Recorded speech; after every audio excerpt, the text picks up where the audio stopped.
A quick note before we get into the episode. Oversharing is a podcast for entertainment purposes only. It is not a medical podcast and does not constitute medical or psychological advice. Always seek the advice of your physician or mental health professional.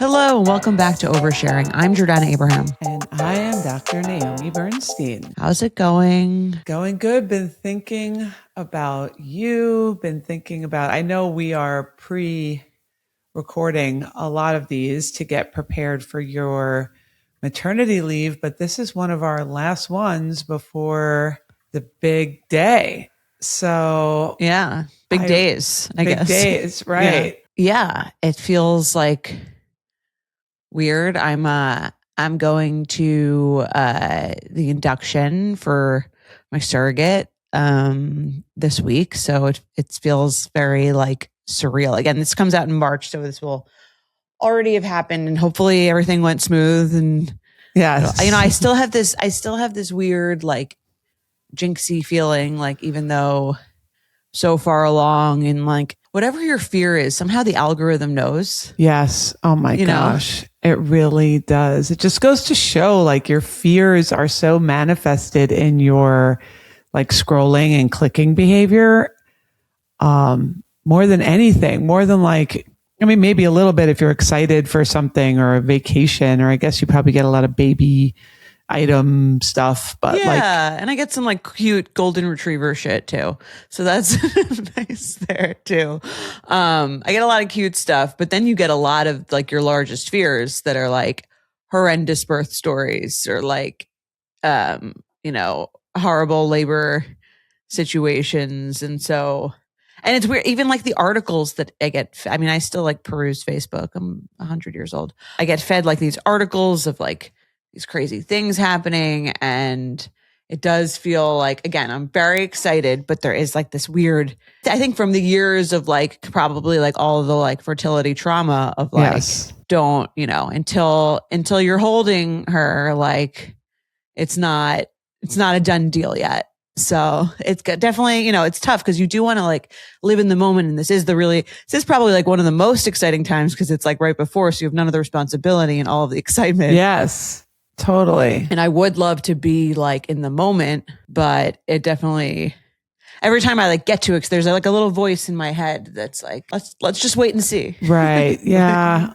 I totally get that. It makes a lot of sense. And you're doing it twice too. So you have like two births to navigate.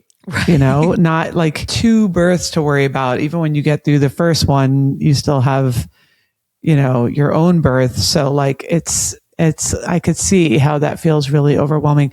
Sometimes there are these, I don't know what these stories are that you're seeing, but like if you can be like almost a little paranoid about it, like when you see like a fear-mongering language on a headline, for you to just almost be like, leave me alone.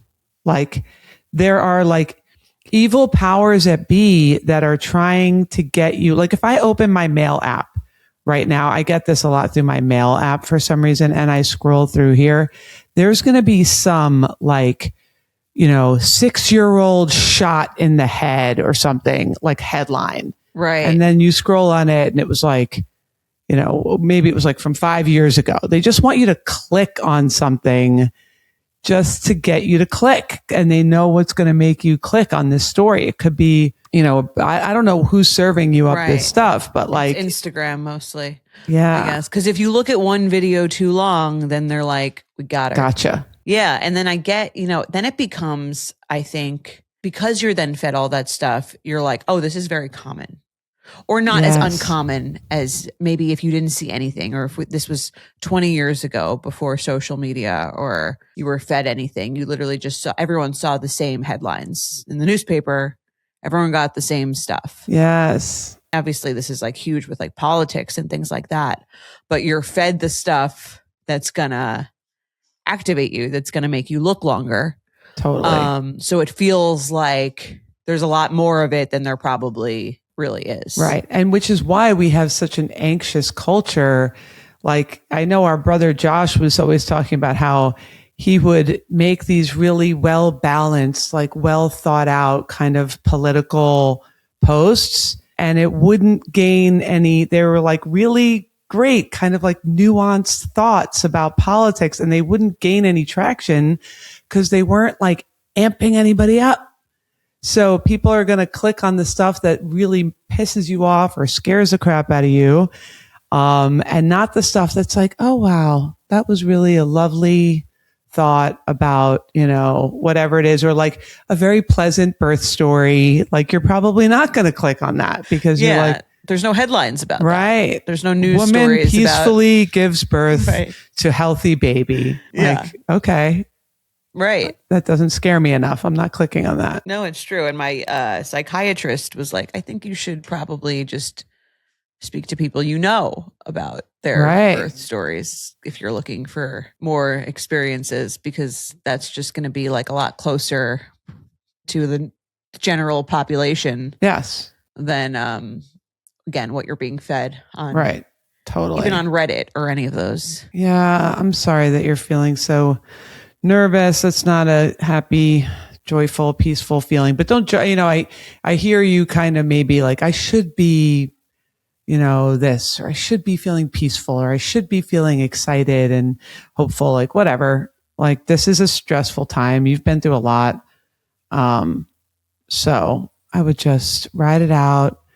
I told you this many, many months ago, like I have been picturing you holding, at the time it was only one baby girl, but I have been picturing you holding this baby for a long time. So just I'm sending all that to you. I know it's going to happen for you.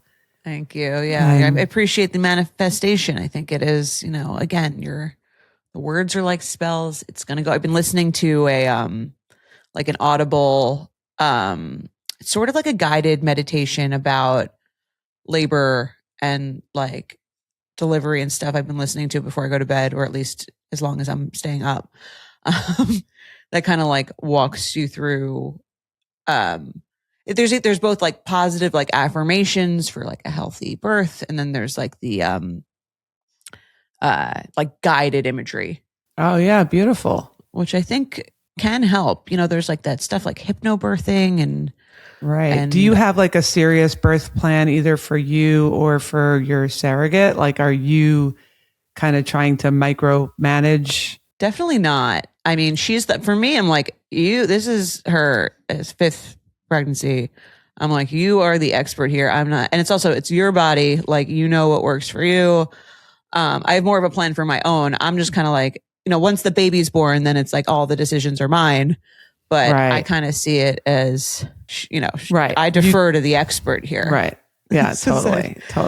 That makes perfect sense. But I could see some people being like, I would like my baby to be born into this environment and I'm going to control it. But like, she's got to get the baby out healthy, whatever's going to help her. I agree with that. Yeah. And I think if there's anything that my, the struggles that I've taken to get to this moment have taught me, it's that like, all of those details to me are like cherry on top, fluff, whatever. Like would be, I'm like, if she's born and she's healthy and everything's good. She wants to listen to heavy metal music while the baby's coming out. Whatever floats does your it boat. For her. Yeah. I mean, there's like, it's nice. The nice thing about surrogacy and using like an agency and everything, there's a sheet that you fill out that's like, it's like the surrogate's preferences and then your preferences for the birth. And it's it's not really like music, but it's like, what's like, who holds the baby? Like when they're born, like what's the order? Mm-hmm. Who cuts the cord? Whatever XYZ shots for. Right. So you can fill it out ahead of time and then they fill out theirs. And then if there's any like things that don't align, you can kind of discuss them before. So you're not kind of in the moment, in the room being like, all right, she's born, who do we give her to? Right. Okay. Great. Yeah. They think of everything. This is great. I'm so glad that you're doing this. So exciting. Yeah. I just can't believe it's here. By the time you are all listening to this, I'm manifesting it. There will be 2 healthy baby girls. I'm putting it out there. And yeah, so excited. I am very excited. And again, like there's like it's like 70% excitement and like 30% superstitious fear. Yeah, Like, I guess. Yeah. 30%, like another part of me trying to like wrangle that. don't away get too from me. excited. Yeah. It's Yeah. not done until it's done or whatever. But like, that's Right. annoying. Like, I don't, Yeah. my therapist has me like talk to that side of me Yeah. and be like, thank you for trying to protect me. Yes. I appreciate that. Like, It's not you- helping me. Also, right now. and you have nothing to do with this. Like voice in my head. Like you have no power here. Right. Right. You are powerless. So just back off. Right. Not going to appreciate you, but yeah, you have no power here. And yeah, I would just try not to click on all that. I think about that all the time, where even like if I see, I don't know, like a pair of jeans or something that look cute, I'm like, don't look too long. Don't click on that. Like then you're going to fed it. They're going to like shove it down my throat. Until you buy it. Yeah. So I'm very like, whenever I consume any type of media, especially social media, I'm so like aware of the presence of the powers that be. So That's a good thing. Yeah. Yeah. So maybe if you could just kind of be like, all right, I'm going to just even to like get you out of here, I'm going to scroll as quickly past this as I can. Right. You know that it does when it is like something that they're trying to sell you, there is this weird feeling of empowerment when you can do that because you're like, you didn't get me. Get out of here. Flick. I won this game. Yeah. Yes. Totally. So that's nice. But then sometimes you say that and then they feed you the same ad like 4 more times and then you buy it and you're like, fine. Fine. You got me. Right. I resisted you once, but 3 times, no chance. That's enough. Yeah. Right. I guess that's why they pay to do all those ads. Yeah. Yeah. All right. Well, let's get into some people's issues. All right. Let's do it. And you'll have more updates from me on how this all went, hopefully on the other side. Oh my gosh, I can't wait. If you're bored, if it's a long labor and you want to FaceTime me in, I am happy to be there. Yeah, So, I definitely will. I love that. Hopefully your schedule on Friday is not that busy. call me after like 1:30. Okay. All right. Maybe she'll be done by then. That would be great. Oh my gosh, that'd be amazing. All right. Let's get into it. If you guys have a voicemail that you want to leave, you can call 646-363-6294. Love these voicemails. They really give a lot of feeling to the emails, but emails are also great. Oversharing@betches.com. Either way you want to contact us. We love seeing your submissions. We get such great ones. And, if you would like to subscribe, you get two bonus episodes a month. You get all the episodes ad free and a day early.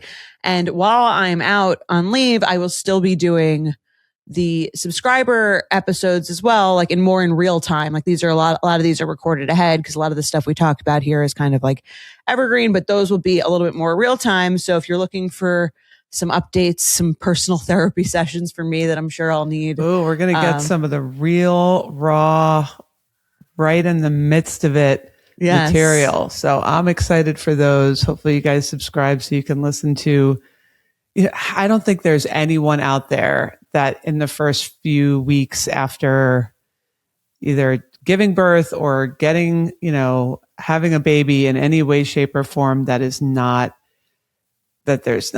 like fully changed. And it changes like day to day, week to week. Like, I see people like right after the baby comes out, it's like they're like flying high, like on cloud 9. And then 3 days later, you're like, what did I do? I can't handle this. And then 2 days later, you're like, oh my God, they made a sound and it's so cute. So like, yeah. Right. And this is going to be such an interesting, I think, experience because I'm going to be like, I'm going to have one and then like, I'm going to have 2 soon after, Crazy. But I wonder if I'm going to be like, oh my God, what did I do? Like when I'm about to have the second one. Probably are. And what my first 2 are 18 months apart. And I know that after Maddie was born, who's my middle, there were definitely moments where I was like, we made a mistake. Like we can't do what were we thinking? Like, this is too hard. And now they're great and they're best friends and they're so sweet. And like, it's just amazing. So you got to ride out those little moments. They're all moments, the good, the bad, and the in between. And I actually remember you saying that whenever I'm getting like a little stressed, like about the idea of it, or like, Yeah. people say things to you to like scare you. Yeah. Whenever I do think about how, that story of how you did feel like, what did I do? I could picture it. I could picture where I was. I could picture the moment. She was in this little swing, and all night she was just making this like really irritating grunting sound all night. And I was like, I'm going to pull my hair out. This grunting little piggy will not stop and let me sleep. Now she's adorable and great. And we're in the hot tub last night, like having girl talk, and it's all just a phase. Yeah. I'm going to remember that. You're just going to keep telling me that story when I call you. Yeah. And then also how can they join one of your groups? Yeah. So come find us, NaomiBernstein.com. We have lots of fun challenges that we've done. One of our listeners today is concerned about screen time. So we do, kind of phone challenges, how to back off of screen time. We are accountable. Everyone comes in each week, kind of reporting what works and what doesn't. We've done a buy nothing. Oh, I remember that. Yeah. So those are good after the holidays when you're trying to rein in the credit card bills, and, lots of fun, just ego identity stuff, trying to figure out who you really are, your authentic self underneath all the just noise. Little things like that. Little things like dissolving your ego on a not Monday buying night. a daily coffee and changing, the way you see yourself for your entire life. Just lots of fun stuff. And of course, just the community. Like everyone really, really genuinely cares for each other. Like I get emails all the time from one group member to another, like reaching out. Hey, I have this resource for this person, or please just tell so-and-so I was thinking about them. And it just feels like you have a little tribe. You have a little crew that, every, week at the same time, you're going to meet up and just kind of find that peace and community. So come find us, come join a group, NaomiBernstein.com. All right, check it out. Let's get into our first email. Hi, Dr. Bernstein and Jordan. I'm a huge fan of the podcast and listen every week. This is my first time writing in. I've known my father-in-law for about 6 years, and for most of that time, he's been grumpy, rude, and short-tempered. I've always thought of him as a pretty unhappy person who took that unhappiness out on the people around him. My husband has a very strained relationship with his father and often talks about how he felt like he was constantly walking on eggshells growing up. He also has a lot of memories of his dad belittling his mother, often bringing her to tears. This year, though, my father-in-law started Ozempic, has lost a significant amount of weight. His mood has improved drastically. The last few times I've seen him, he's been upbeat, positive, and clearly trying very hard to be pleasant around me. Objectively, I have very little to complain about. Here's where I'm struggling. How do I emotionally accept this new version of him when I spent so many years being on the receiving end of his negativity? Just because he's happier now, I feel like I'm suddenly expected to reset and build a relationship. And I'm having a hard time letting go of the resentment from the last decade. Am I supposed to just accept this new reality and move forward? How do you rebuild something with someone who caused so much damage when they seem better now, but the past still feels very real? Thank you so much. I'd love your thoughts. It's hard to let go, especially if it's left unaddressed. Like it's almost just swept. The last 10 years of you being a jerk every time I saw you is just swept under the rug now. Right. That is hard to move on from. I really do get that, but maybe he was just really hungry. It's a very bad mood.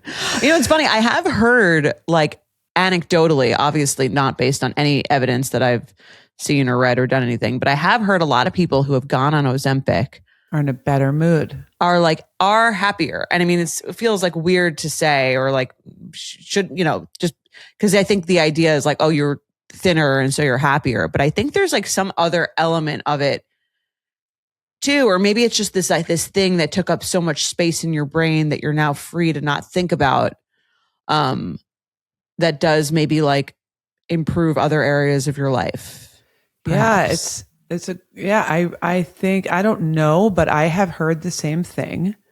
I think it's sad to say, but I think there's like a self-loathing that is kind of because our culture, or however you feel about yourself, where you feel like if you aren't in a body that you feel okay about, then not only are you critical of your body, but you're critical of all of these choices that you do or don't make throughout your day that you believe lead to that body.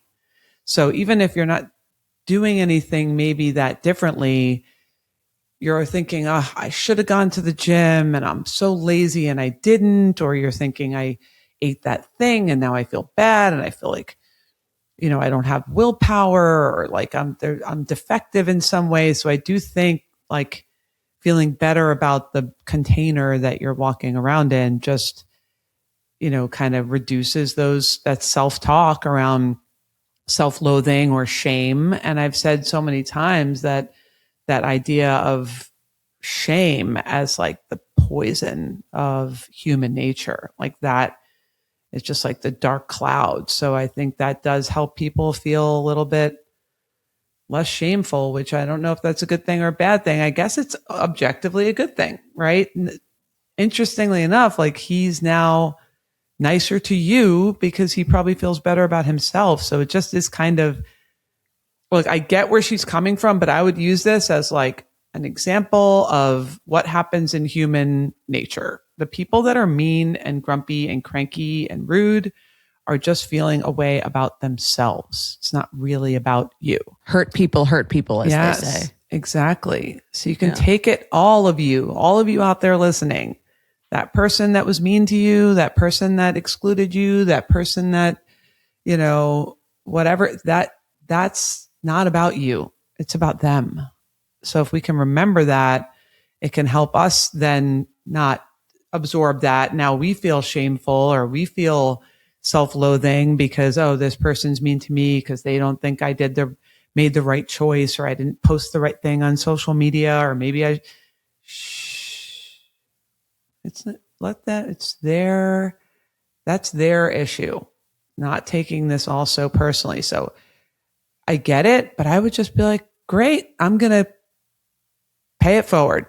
I'm going to take his good mood. I'm going to absorb that. And then I'm going to, kind of inject more positivity into the universe. Yeah. Based on that.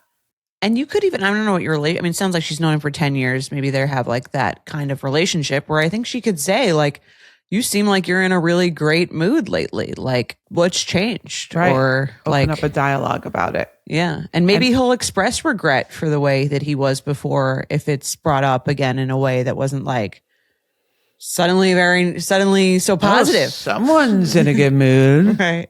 Yeah, I agree. If he is softening inside around all of whatever this changes for him, I think that's a great idea. I would open up a dialogue of like, it's been really nice spending time with you lately. You just seem, like you're in a better place emotionally, and it's been like in a positive way.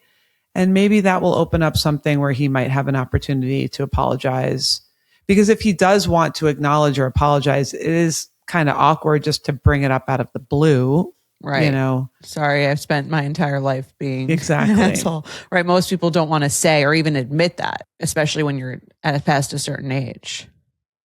But I also think it's interesting where it's like she's almost annoyed that he's being better. And I do think there's a part of us that likes the box that we were able to put people in. And like for someone to suddenly decide they're changing that box, like she's probably been like, having a little bit of fun with my father-in-law is kind of a douchebag. Totally. I think people do that all the time where there's almost something satisfying where if you and Mike go out to dinner with, I don't know, a colleague and his wife or something like that, and you make an observation, you decide, oh, she's obnoxious or I don't like her, this is the thing. You make an observation. There's something satisfying about then seeing it like again. Yes. Oh my God. I was right. Again. Oh my God. Did you see? She did the thing. That's the exact thing. I knew she was going to do that thing. It's like, there's this scratchy, itchy, satisfying thing of like watching someone be the person that you've thought that they are. But that really, I mean, I've caught myself doing that. I think it's really not good for you. It's not good for them. It's not good for like this, it just rehearses this narrative. Then your eyes are tuned to the negativity on that person. Yes. And you had that confirmation bias, which is like, okay, I think this is going to happen. So I'm more apt to seeing this happen. It feels like acknowledging that that person has done something good or acted not in that way is forgiving everything they've done before by not continue. It's almost like you see this with politicians, I think, all the time, or people's, views on like a politician who is a conservative or a politician who's a liberal who suddenly does something sort of like different than their party expected, right? Where the other side is never like, it was so great that they did that thing. Yes. They're like, who cares that they did that thing? What about all that other shit that they have been doing for years? Totally. Which is why I do think the acknowledgement or the apology, like even if you think about a family member or a friend or someone, like if this hypothetical colleague's wife would come to you and say, you know what, I really was in such a bad mood that time when I met you and I feel terrible and it wasn't nice the way I spoke to the waiter or whatever it was. Then the next time you're more apt to like look for the change or look if they're kind of being vulnerable about it and coming to you. Like there are certain people where you are kind of looking for the positive or you have a motivation to find the positive change. And there are some people where you don't. So it's important if you're out there listening to notice the people in your life and notice like, am I looking for the positive in them or am I looking for this confirming negative in them? And for this particular listener, I think she's kind of like, there is all this positive. It's knocking me over the head, but I didn't get enough acknowledgement of the other thing to accept that we've just moved on. Right. I would really try to accept this new him and be, this is his life too. If you want to feel, happy for him that he's going to live out the last, few chapters with a better mindset. And I would talk to your husband about it too, I think, because he's the one that seems like really struggled with this. I think he can validate some of this for you, which might be helpful. Like, yes, this really happened. Yes, you were really a jerk for all these years. And yes, we can welcome in the new you. Yeah. And maybe there's some other stuff besides the Ozempic that's making him change his tune.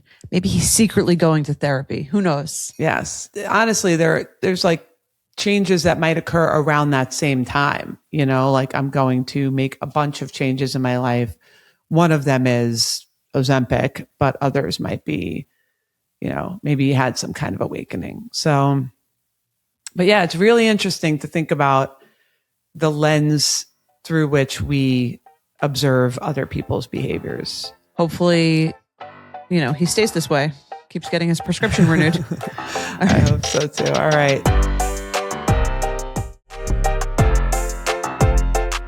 Let's do a Betch Assist. Dear Jordana and Dr. Naomi, huge fans of you both. Love the pod and congrats on this motherhood chapter, Jordana. I'm writing in because I'm not sure if what I'm feeling is a valid reaction or just old wounds being activated. And I need help untangling the two. I'm in my 40s and have an adult child. My family dynamics have always been complicated. My mom and sister are extremely close, and my sister, who's 10 years younger than me, and I don't get along. When she's around, I often feel invisible and like a third wheel. My parents live very close to me, so I see them often, but when my sister visits for holidays, no one pays attention or asks me about my life or experience. This all came to a head on Christmas morning. We were opening gifts when my sister gave my mom a book about African culture. I casually asked if she was planning a trip to Africa. Silence. After a couple more unanswered questions, it came out that they'd all planned a family trip together, mom, dad, sister, without me, without my son. I was completely blindsided and felt shocked, rejected, and honestly humiliated, especially realizing it had been deliberately kept from me. The confusing part is that I don't actually want to go on this trip. Traveling with my family would be miserable for me. This isn't about wanting an invitation so I could say yes. It's about not being considered at all or feeling pushed out of the family plan entirely. Since then, I've been spiraling between, of course, this hurts, anyone would be hurt, and is this just my abandonment stuff talking? So my questions are, do I have a right to feel this hurt even though I wouldn't have wanted to go? How do I tell the difference between a legitimate emotional injury and old wounds being activated. And then I don't want to do family events with her present anymore. Am I being immature for deciding I don't want to do holidays with my family anymore? How do I tell them that I don't want to do this anymore? I don't know if I need affirmations, advice, or permission to stop forcing myself into spaces where I feel unseen, but I'd really appreciate your perspective. Thank you for holding space for these messy family truths. A bitch who's tired of pretending she's fine. This is an interesting one. It's very much like, I don't want to go, but I also want to be invited, which I think is how we all feel about a lot of things. Like, I need 4 pages of backstory here. I feel like there's a bunch of missing stuff, why she doesn't get along with the sister, why the sister has this, super close dynamic with the parents. It sounds like she has I think the hurtful part of this is that she does have a good relationship with her parents when the sister's not around. If it was like the whole thing was just kind of strained, it would feel like, okay, maybe I will accept that this is just how it is. But it's almost like, why didn't you plan this with me separately and you planned it with her? Right. It does feel odd to not extend an invitation to like one of your kids, and just do the other if you live close to them and you do speak to them. Right. She's probably going to be watering the plants while they're in Africa. And it's funny because I could see how this could happen if they're like, she would never go to that, so I'm not even going to invite her.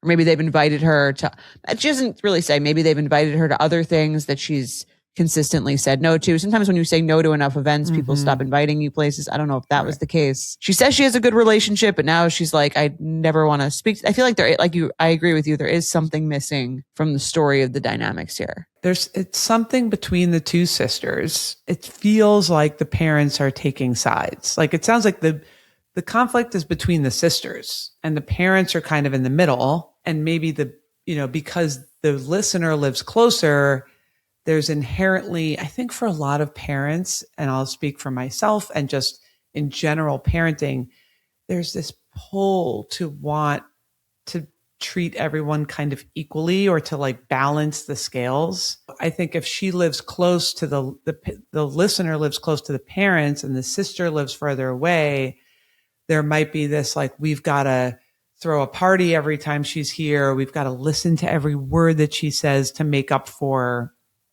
this distance, which probably makes the dynamic between these two sisters even worse. Right. Because whenever they're together, there's this association that the listener has of like, yesterday we had a thing.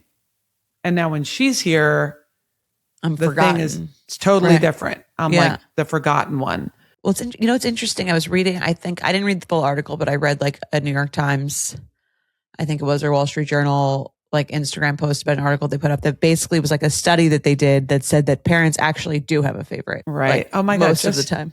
Just yesterday, I'm giving the kids a kiss goodnight and I'm telling Brooks how much I love him. And like, oh, I love you so much. Like, whatever. And he's like, am I your favorite? So they ask this all the time and Is he? You could tell me. No, okay. I don't have a favorite. What we've decided is that there might be a different favorite each day, which I think is kind of how it feels sometimes. Like, on a certain day, a certain kid just feels like you're vibing more with that kid. And then on a different day, you're vibing more with a different kid. Right. Maybe it's different if your kids are like massively different in how difficult they are. I feel like your kids are all pretty like similar. Like they all generally pretty good, occasionally have their moments. Yeah, they all have their different moments that are right, that they're different levels of difficulty, but overall. But I wonder if like one was just much, much more difficult. And I also think it probably changes when you have adult children where you're kind of like, they're fully formed now. Like there's no more molding them or like helping them kind of turn into the person that they're going to be. Like they're kind of done. And now I can evaluate the finished product. Right. Yeah. And in that evaluation, I don't know. I'm personally not there yet. In my practice, I do hear like most of the time what I would venture to guess is your favorite is the one that's more loving and affectionate and kind. It's like a narcissistic probably thing, like the kid that's like the closest to you that makes you feel like you're a great parent. So that's why I would love if this listener, if you want to come on and talk about this, because I love this concept of like adult sibling rivalry. I think it's under talked about. It's a huge part of a lot of people's lives that Get a lot of emails about that. Yeah, you're not really going to go to therapy with your sister or your sibling, but it can really affect you, especially if you were once close and you're not close anymore. Or so if you want to come into a calm the fuck down and talk about this, I'd love to hear more about it. But again, that's interesting for this listener to reflect on is like, what is your role in this dynamic where you also agree that you don't want to go on vacation with them? And I don't hear anywhere in this email where she's saying, I would love to go away alone with my parents. Maybe she would, and maybe that's a fix. Like maybe you could plan a trip alone with them. I get it. Maybe all of you together, it's not going to work anymore. Fine. But if you're also not wanting to be around them in the context of a vacation and your sister is, then they're picking up on that energy, whatever that is, that like rejection type energy of like, I have firm boundaries. I don't want to go on vacation together. If that's part of what you're feeling, then, and I'm not saying this in a way to be like, you're the problem, but you almost are like, okay, this is the dynamic that I'm comfortable in. Right. So I have to accept this dynamic. Yeah. And it does seem like her desire to like not be at any more family holidays or see anyone does seem like a little vindictive. Like it's because of, well, if I'm not going to be appreciated, I don't want to have anything to do with these people. And I don't know if it came up during this Christmas gift when they were discussing the trip. Like, did you bring it up? How did you bring it up? Like, how did this, I think the details of this trip are very important. How did this trip come to be? Is everyone paying for themselves? Are the parents taking her? Right. Maybe she's having a hard time. Maybe, I don't know. She said she's 10 years older. It sounds like she has a son. I don't know if she's partnered. I don't know if her sister is. Like, is there a need for more resources for her? Like, I think it would be important to get a lot of details about how the trip came up. Because I do agree it is weird and would feel strange to be like, the family minus me is going on a huge trip and didn't mention it or invite me. Yeah. And almost was like trying to hide it until the last possible moment.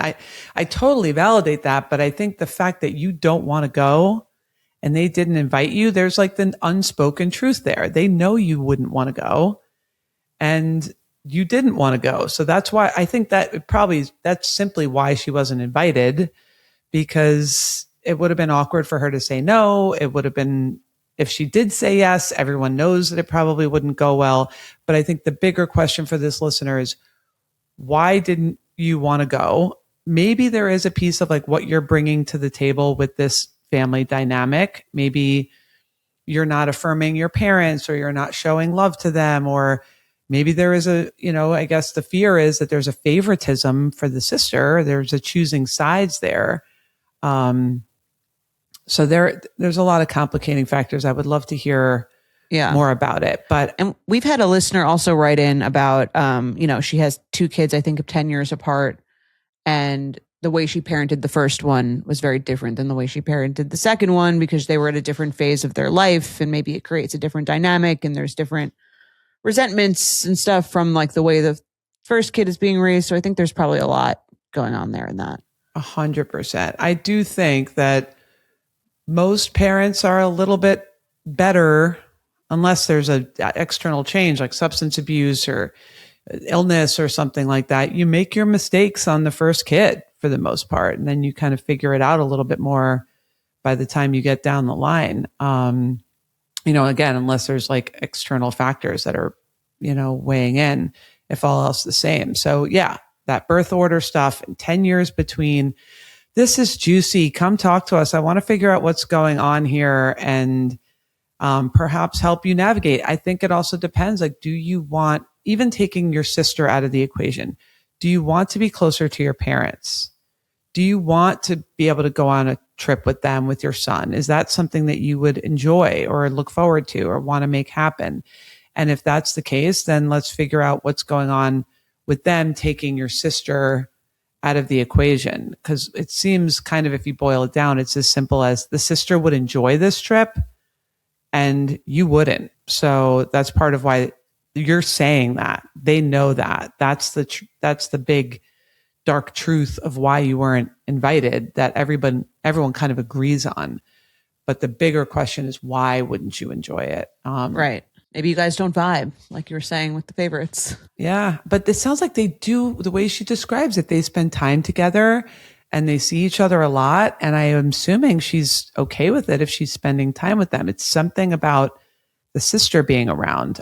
So her other question is like, how do I not do family holidays anymore? How do I say that? I think you're probably being reactive. I get why this is painful to think you were excluded. It's like one of the basic human emotions that's really hard to tolerate, is like being left out or excluded. So I get why this feels like, in this moment, this was just Christmas. It wasn't that long ago. Like, why you feel this need to be like, I can't be around this. But if like 3 times a year you have to be around this sister, if you are feeling good and confident about your relationship with your parents outside of when your sister's around, I think you should be able to tolerate a couple times a year being around your sister. And maybe when the sister's in town, she gives off a certain vibe herself that makes the parents kind of like, I'm just not going to, I don't want to do this. Yeah. Or like, this is an uncomfortable dynamic. That's why I would love to unpack like the sister relationship. And, you know, it's like my personal least favorite thing is when my kids aren't getting along. It's really hard. You're in the middle. But I get this. Hurtful. Check. Agree. Validated. Give us a follow-up, oversharing at betches.com, and let us know if you're willing to come on the subscription app.